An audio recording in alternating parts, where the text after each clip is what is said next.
नमस्कार, मैं शालिनी कपूर तिवारी लेकर हाजिर हूं कच्चा चिट्ठा। देश के नंबर 1 चैनल के नंबर 1 शो कच्चा चिट्ठा में आज आपको बताऊंगी कि कैसे इस वक्त ताइवान और चीन के बीच युद्ध बस चंद कदमों की दूरी पर नजर आ रहा है, क्योंकि ताइवान ने आज चीन का एक ड्रोन मार गिराया है। चीन इस बात से बहुत ज्यादा तनाव में है, जल्द से जल्द वो बदला लेना चाहता है। इस वक्त चीन की नौसेना ताइवान के करीब 2 जगहों पर युद्धाभ्यास कर रही है। इस एक्सरसाइज का वीडियो हमारे पास है, जिसमें सबसे डराने वाली बात यह है कि चीन ने इस युद्धाभ्यास में असली मिसाइलों और बमों का इस्तेमाल किया है। कच्चा चिट्ठा में इस वीडियो को आप जरूर देखिए, क्योंकि हम आपको इसमें चीन की कुछ बड़ी कमियों के बारे में बताएंगे। यह भी बताएंगे कि ताइवान को ज़ेलेंस्की वाला आखिर कौन सा गेम चेंजर हथियार मिल सकता है।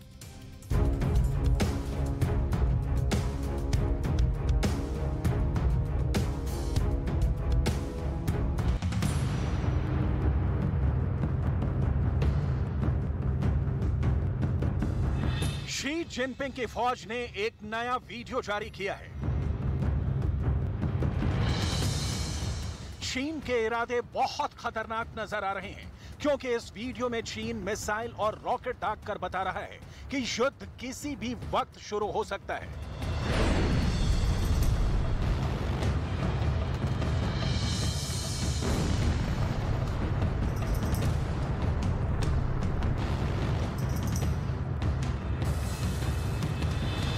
चीन ताइवान पर कैसे अटैक कर सकता है, ये चीन के फाइटर बॉम्बर लगातार बता रहे हैं और धमकी अब सीधे ताइवान से लेकर अमेरिका तक पहुंचाई जा रही है।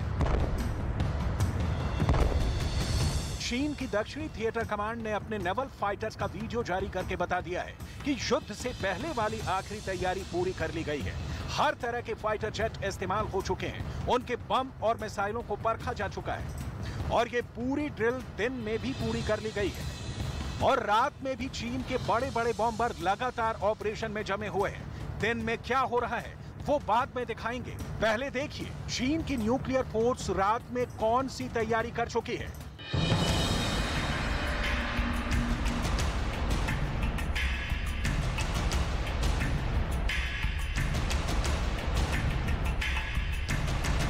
ये है चीन का H-6K, जो कई खतरनाक बम और मिसाइलों से लैस किया जा सकता है। रात का वक्त है और चीन के न्यूक्लियर बॉम्बर के पायलट एक बहुत ही खुफिया उड़ान के लिए तैयार है।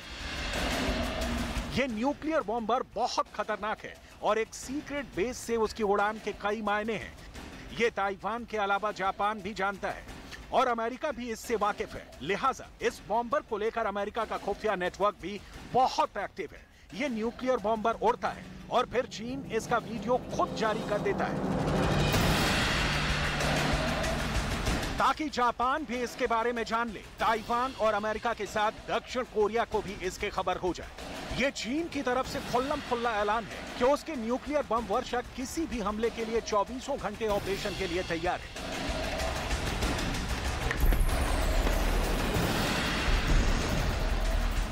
चीन के इस बड़ी तैयारी के पीछे का मकसद क्या है, इसकी रिपोर्ट बड़े बड़े अखबारों में छपने लगी है।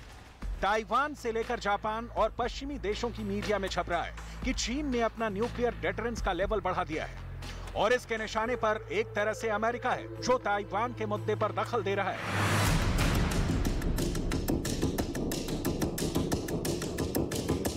नैन्सी पेलोसी की यात्रा के बाद से चीन लगातार एक्सरसाइज कर रहा है, लेकिन अब ताइवान स्ट्रेट में अमेरिकी जंगी बेड़े के दखल के बाद चीन के कान खड़े हो गए। चीन की न्यूक्लियर फोर्स यानी उसके बॉम्बर से लेकर बड़ी बड़ी मिसाइल का अलर्ट लेवल ऑरेंज यानी उच्चतम स्तर पर पहुंच गया है। अब चीन के नेवल फाइटर्स का वीडियो देखिए और इससे अंदाजा लगाइए कि उसकी फायर पावर क्या है। यह वीडियो दक्षिणी चीन सागर के आसपास रिकॉर्ड किया गया है। चीन ने इस इलाके में जो ड्रिल की है उसमें लंबी रेंज की मिसाइलों और सैकड़ों किलोग्राम के बम गिराए गए हैं। ये अभी युद्धाभ्यास है, लेकिन चीन का मकसद साफ है। वो ताइवान के साथ जापान और खासकर अमेरिका में इतना डर पैदा कर देना चाहता है कि वो चीन की विध्वंसक नीति के आगे खामोश बैठे रहें।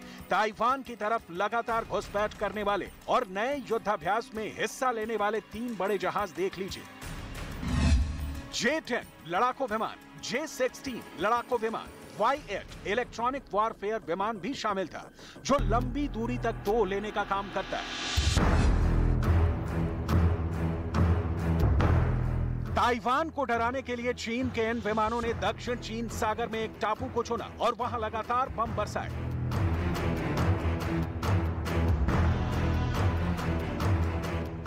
इन सब ने एक एक करके उड़ान भरी और ये सब बारी बारी से आए और सिलसिलेवार एयर स्ट्राइक कैसे की जाती है ये बाकायदा वीडियो बनाकर दिखाया। इन विमानों के साथ चीन के हमले का खतरा कैसे पल दर पल बढ़ता हुआ नजर आ रहा था।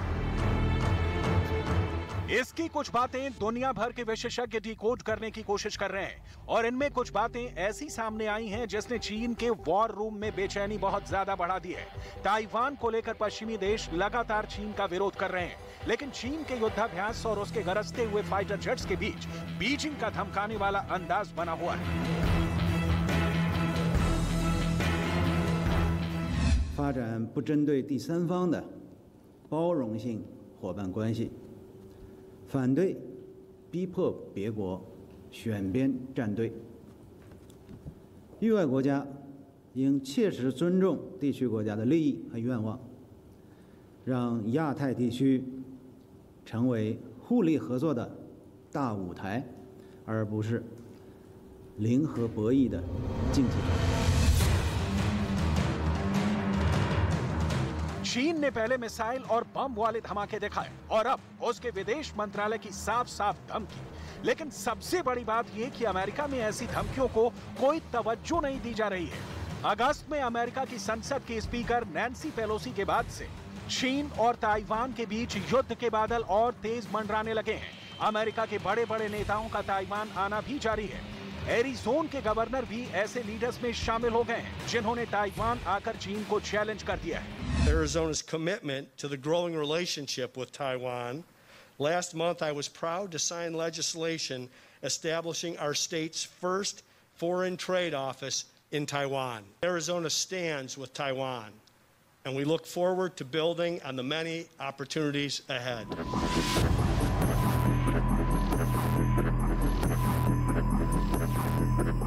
ताइवान आ रहे अमेरिका के नेता जब वापस जा रहे हैं तो ताइवान के हथियारों की डिमांड भी वॉशिंगटन डीसी तक ले जा रहे हैं। जाहिर है कि ताइवान को इस वक्त F-16 जैसे फाइटर जेट्स और नए एयर डिफेंस सिस्टम की बहुत ज्यादा जरूरत है। उसके पास पहले से करीब 140 F-16 है, लेकिन अब 60 और F-16 फाइटर जेट्स को लेकर बात चल रही है। अगर ये जहाज ताइवान को मिले तो वो चीन का मुकाबला और मजबूती से कर सकता है। इस बात से चीन भी बेखबर नहीं है, लेकिन ताइवान की डिफेंसिव पावर ना बढ़े इसके लिए उसका विदेश मंत्रालय लगातार तंजिया अंदाज में ऐसे हाई प्रोफाइल दौरे का मजाक भी बना रहा है।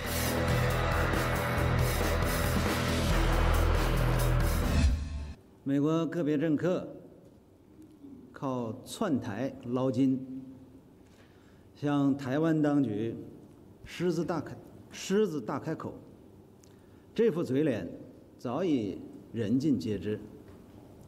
民进党当局挥霍老百姓血汗钱，已经沦为美国政客谋取私利的取款机。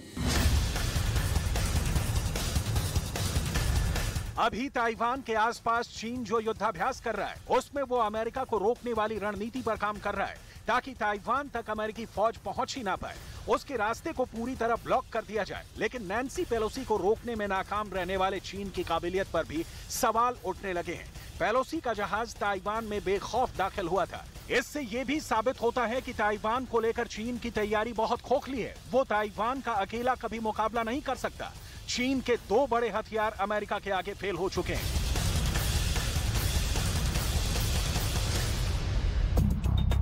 इनमें चीन के इलेक्ट्रॉनिक वॉरफेयर लड़ने वाला फाइटर J-16D फेल हो गया। चीन जिस जहाज की बराबरी अमेरिका के आर्लेक वर्क से करता है, यानी टाइप 55 डिस्ट्रॉयर, वो भी फेल हो गया। इन दोनों का फेल होना चीन के डिफेंस और उसके दुश्मन को ट्रैक करने वाली खूबी पर सवाल उठाता है। चीन के बड़े बड़े हथियार का फेल होना उसके लिए बहुत बेइज्जती की बात है, क्योंकि यही दोनों वेपन सिस्टम उस दिन दक्षिण चीन सागर के आसपास नैन्सी पेलोसी के जहाज को ट्रैक करने के लिए तैनात किए गए थे। लेकिन चीन के युद्धाभ्यास में ये सिस्टम भी लगातार परखे गए हैं।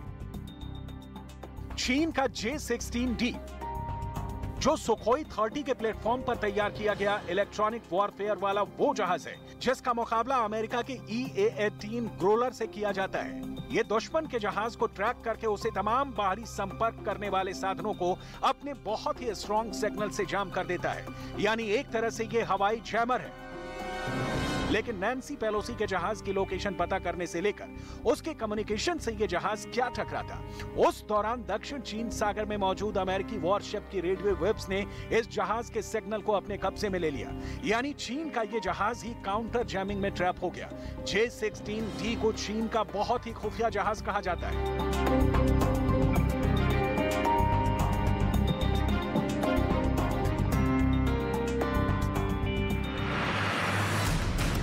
सितंबर 2021 में चीन के एक एयर शो में इस जहाज को पहली बार दुनिया के सामने लाया गया था। तब इसमें लगे इलेक्ट्रॉनिक वॉरफेयर वाले पॉड्स दिखाकर चीन ने अमेरिका को भी डराने की कोशिश की थी। चीन ने दिखाया था कि यह जहाज दुश्मन के रेडार और उसकी गाइडेड मिसाइलों को भी J-16D के जरिए नाकाम कर सकता है। फिलहाल चीन के इलेक्ट्रॉनिक वॉरफेयर वाली ताकत पूरी तरह एक्सपोज हो गई है, क्योंकि चीन का यह जहाज वक्त पर काम नहीं आया। हालांकि चीन की एयरफोर्स इतनी बड़ी है कि वो ताइवान को चंद घंटे में हरा सकती है। यही वजह है कि अब अमेरिका में ताइवान को नए हथियार फौरन सप्लाई करने की मांग की जा रही है, ताकि वो चीन का तब तक मुकाबला कर सके जब तक अमेरिका मदद को ना पहुंच जाए।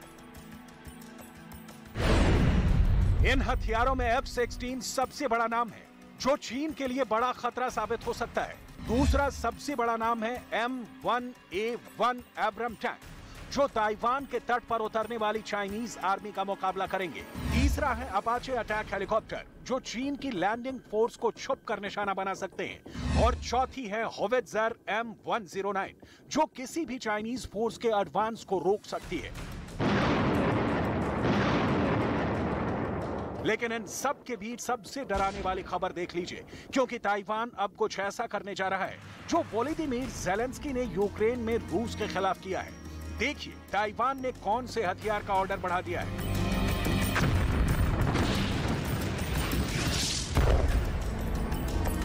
ये वही हाइमर्स हैं जिसने यूक्रेन में रूस की फौज को पीछे धकेल दिया है। अब यही रॉकेट सिस्टम ताइवान की बड़ी पसंद बन गया है।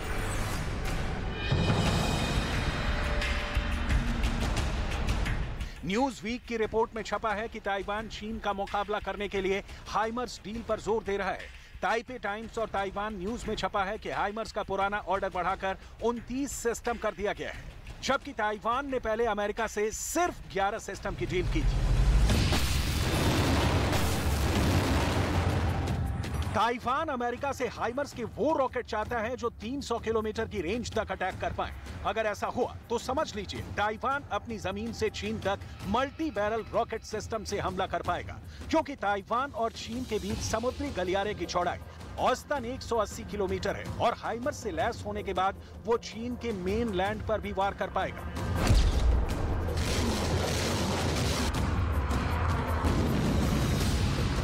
चीन की फौज ताइवान की तरफ कूच करने से पहले सेफ पैसेज यानी सुरक्षित रास्ते की फिक्र करेगी और उसका ताइवान पर कब्जे का पूरा प्लान खटाई में पड़ सकता है। इसलिए चीन को ताइवान और अमेरिका के बीच हाइमर्स वाली डील से डरने की जरूरत है, क्योंकि ताइवान ने अगर इस मल्टी रॉकेट सिस्टम को तैनात कर दिया तो चीन की फौज बैकफुट पर आ जाएगी।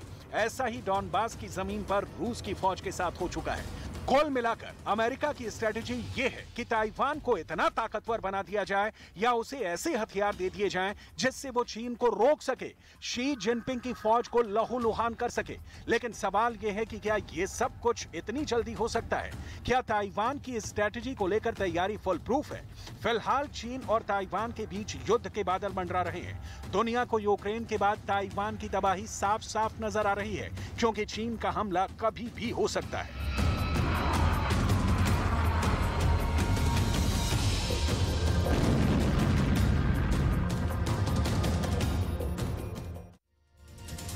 कच्चा चिट्ठा में आप रोज देख रहे हैं कि किस तरह चीन ताइवान पर हमला करने के बहाने ढूंढ रहा है। चीन ताइवान पर अटैकिंग मोड में तो है, लेकिन अब उसके पिछलग्गू पाकिस्तान पर भी संकट के बादल मंडरा रहे हैं। रिपोर्ट यह है कि व्लादिमीर पुतिन पाकिस्तान को लेकर के बहुत ज्यादा गुस्से में है। खबर यह भी है कि पाकिस्तान पर पुतिन की एक बड़ी स्ट्राइक का खौफ अब और बढ़ गया है।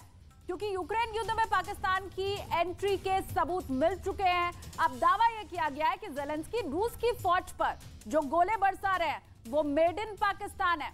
पुतिन से पंगा लेना बाजवा के लिए कितना भारी पड़ने वाला है, इस्लामाबाद पर अब पुतिन का गुस्सा कैसे फूटेगा, ये सब बातें आपको इस रिपोर्ट में पता चल जाएंगी।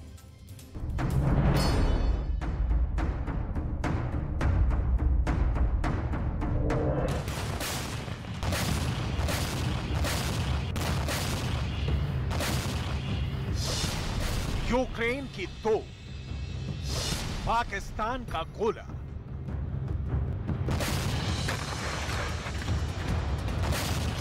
और रूस की सेना पर निशाना। यूक्रेन की सेना का यह वीडियो पाकिस्तान के लिए बहुत बड़ी मुसीबत लाने वाला है, क्योंकि तोप के इस गोले पर मेड इन पाकिस्तान की मुहर लगी है। वीडियो में जो तोप का गोला दिखाई दे रहा है वो पाकिस्तान ऑर्डिनेंस फैक्ट्री में बना 122 mm का HE आर्टिलरी गोला है। पाकिस्तान में बने तोप के ये गोले रूस की सेना पर आग उगल रहे हैं। यूक्रेन की सेना पुतिन के लड़ाकों पर पाकिस्तान से आए दिन इन खास गोलों को बरसा रही है।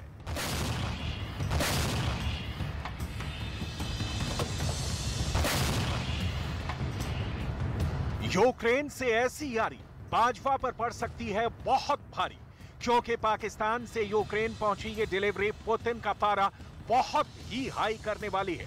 यूक्रेन से सामने आए इस वीडियो ने पुतिन के गुस्से को आउट ऑफ कंट्रोल कर दिया है। पाकिस्तान पर पुतिन बम के फटने की आशंका बढ़ गई है। इस बॉक्स के वीडियो के सामने आने के बाद रूस की रेड आर्मी के सीने पर सांप लौट रहा है।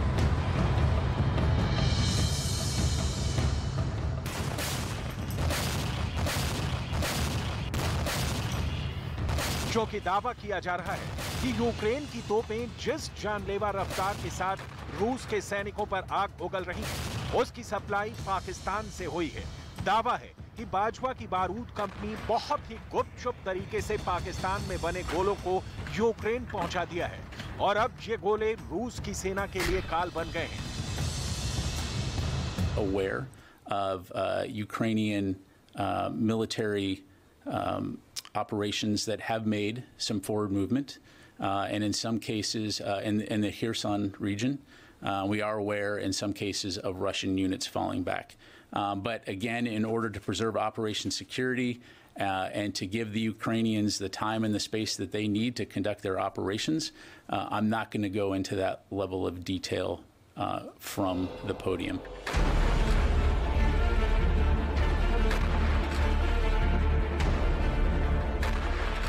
साफ है, यूक्रेन सेना अपनी जिस बढ़त का दावा कर रही है उसमें पाकिस्तान से पहुंचे इन तोप के गोलों का रोल भी काफी अहम है। इस डिलीवरी के सामने आने के बाद पाकिस्तान का दोहरा चरित्र एक बार फिर दुनिया के सामने आ गया है, क्योंकि दुनिया इन तस्वीरों को बहुत ही गौर से देख रही है। जब पुतिन ने यूक्रेन के खिलाफ जंग की शुरुआत की थी और तब के पाकिस्तान के प्रधानमंत्री इमरान खान रूस के दौरे पर पहुंचे थे। रूस से सस्ता क्रूड ऑयल और गेहूं की खैरात के लिए पुतिन की शान में कसीदे पड़ रहे थे। अब वही पाकिस्तान यूक्रेन को तोप के गोले मुहैया कराने में लगा है। इस डिलीवरी को एक खुफिया मिशन के तहत अंजाम तक पहुंचाया गया है, जिसमें पाकिस्तान का मददगार बना है ब्रिटेन। इस डिलीवरी को ब्रिटेन के C-17 ग्लोब मास्टर की मदद से पूरा किया गया है। दरअसल अमेरिका के अलावा ब्रिटेन भी यूक्रेन के हथियारों और रुपए पैसे से मदद कर रहा है। दावा किया जा रहा है कि ब्रिटेन ने ज़ेलेंस्की की मदद के लिए पाकिस्तान को अपने साथ मिला लिया और पाकिस्तान को भी यूक्रेन युद्ध में अपनी कंगाली को दूर करने का मौका मिल गया। ब्रिटेन से कुछ डॉलर और पाउंड हासिल करने के लिए पाकिस्तान ने बड़े पैमाने पर तोप के गोले बनाए और उसे ब्रिटेन में अपने रॉयल एयरफोर्स के C-17 ग्लोब मास्टर से यूक्रेन तक पहुंचाया। रिपोर्ट्स के मुताबिक यूक्रेन को हथियारों की सप्लाई 6 अगस्त से 15 अगस्त के बीच हुई, जब ब्रिटिश एयरफोर्स के ग्लोब मास्टर प्लेन ने पाकिस्तानी एयरबेस से उड़ान भरी। इस प्लेन को बहुत सीक्रेट रूट के जरिए भेजा गया।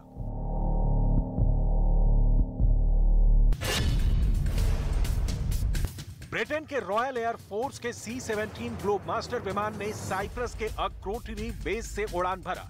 इस फ्लाइट में कौन है, कहां जा रहा है, इसकी जानकारी पाकिस्तान को दी गई। पाकिस्तान के साथ साथ मिस्र, सऊदी अरब और ओमान को भी इस स्पेशल विमान की जानकारी दी गई, क्योंकि उनके एयर स्पेस का इस्तेमाल हो रहा था। और फिर लंबी उड़ान भरकर ये पाकिस्तान में रावलपिंडी के नूर खान एयरबेस पर लैंड हुआ। इस फ्लाइट का इंतजार रावलपिंडी में पाकिस्तानी सेना के टॉप ऑफिसर कर रहे थे, क्योंकि इस खास विमान से जो किया जाना था उसे दुनिया की नजर से बचाना था। पाकिस्तान के रावलपिंडी में इस टॉप सीक्रेट विमान की लैंडिंग हुई, फिर यह विमान वापस लौट गया, ठीक उसी रास्ते जिस रास्ते से यह पाकिस्तान पहुंचा था। पाकिस्तान से टेक ऑफ कर ब्रिटेन का यह जहाज ओमान के रास्ते सऊदी अरब को पार कर मिस्र पहुंचा और मिस्र से ये सीधे यूक्रेन के पड़ोसी देश रोमानिया में लैंड हुआ। किसी विमान को अगर पाकिस्तान से रोमानिया जाना हो तो उसका रास्ता इस रूट से बिल्कुल अलग होता है, लेकिन इस विमान के लिए पाकिस्तान से रोमानिया के एयर रूट को बदल दिया गया। ऐसा सिर्फ एक दिन नहीं बल्कि लगातार 10 दिन तक हुआ। 9 से 15 अगस्त तक ब्रिटेन का विमान रोज रावलपिंडी लैंड हुआ, लोड हुआ और फिर वापस रोमानिया आकर अनलोड।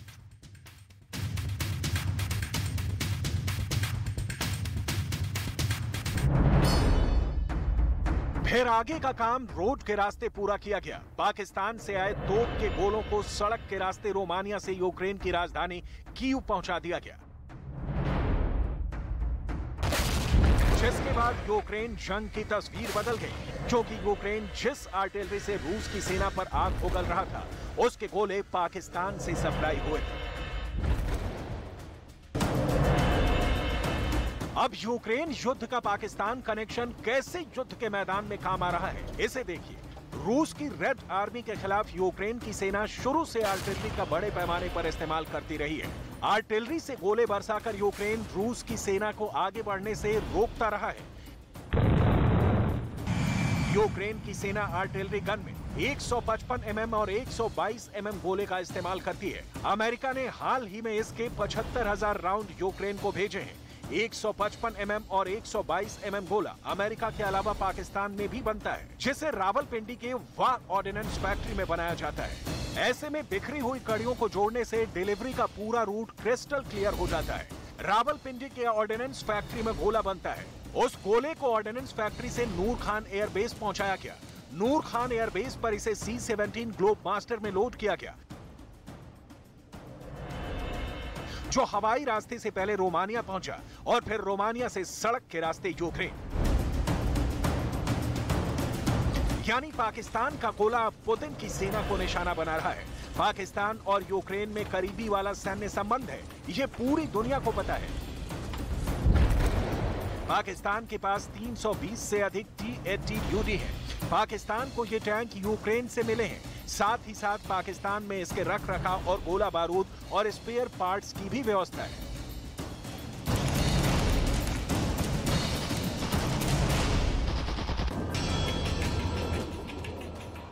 यही वजह है कि अब युद्ध के वक्त पाकिस्तान में मौजूद मेड इन यूक्रेन का गोला बारूद अब वापस यूक्रेन के काम आ रहा है, जिसे यूक्रेन तक पहुंचाने का काम ब्रिटेन की एयरफोर्स ने किया है। ठीक ऐसे ही शीत युद्ध के दौरान अमेरिका का U-2 स्पाई प्लेन पाकिस्तान से उड़कर रूस की टो लेता था। तब के सोवियत संघ रूस ने अमेरिका के उस टोही विमान को मार गिराया था और पाकिस्तान को कब्रिस्तान बनाने की धमकी दे डाली थी। यानी शीत युद्ध के दौरान पाकिस्तान की धरती का इस्तेमाल अमेरिका कर रहा था और अब यूक्रेन युद्ध में ये काम ब्रिटेन कर रहा है। पाकिस्तान के गोला बारूद को यूक्रेन पहुंचा रहा है।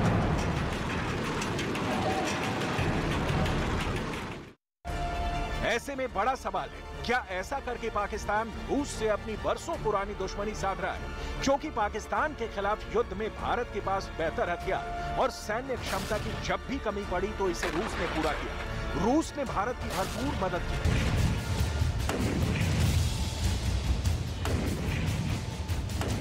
रूस का भारत से बहुत ही पुराना और करीबी रिश्ता रहा है। गौर करने वाली बात यह है कि रूस भारत का सबसे बड़ा डिफेंस सप्लायर है। भारतीय सेना में 68% हथियार ऐसे हैं जो रूस से लिए गए हैं या वहां से तकनीक लेकर भारत में बनाए गए हैं। रूस से भारत को ऐसी हाई टेक्नोलॉजी के हथियार मिले हैं जो दुनिया में किसी और देश ने भारत को नहीं बेचे। इसके अलावा जब भी पाकिस्तान के साथ जंग के दौरान अमेरिका ने भारत को आंख दिखानी चाहिए तो रूस कंधे से कंधा मिलाकर भारत के साथ खड़ा रहा।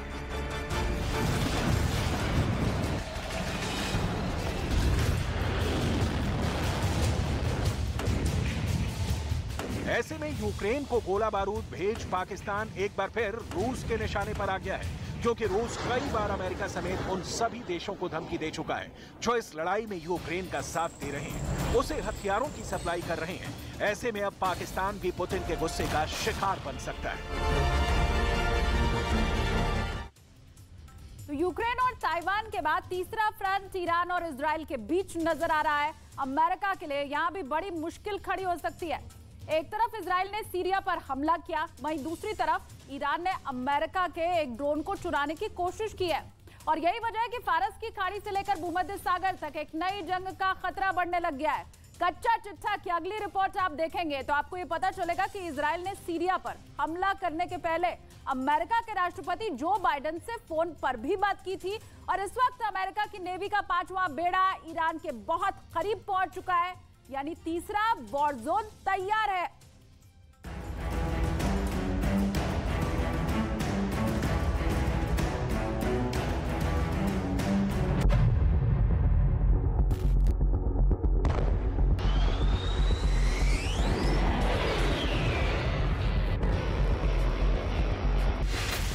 पहला हमला अलेप्पो इंटरनेशनल एयरपोर्ट,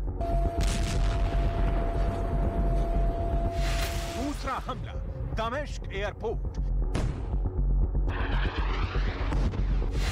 इजराइल ने दागी सीरिया पर मिसाइल। एक और वार का रेड अलर्ट।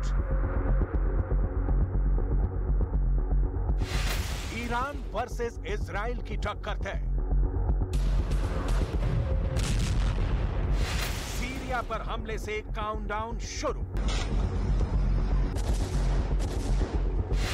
अब की बार ईरान को अमेरिका नहीं छोड़ेगा। मिडिल ईस्ट खौल रहा है।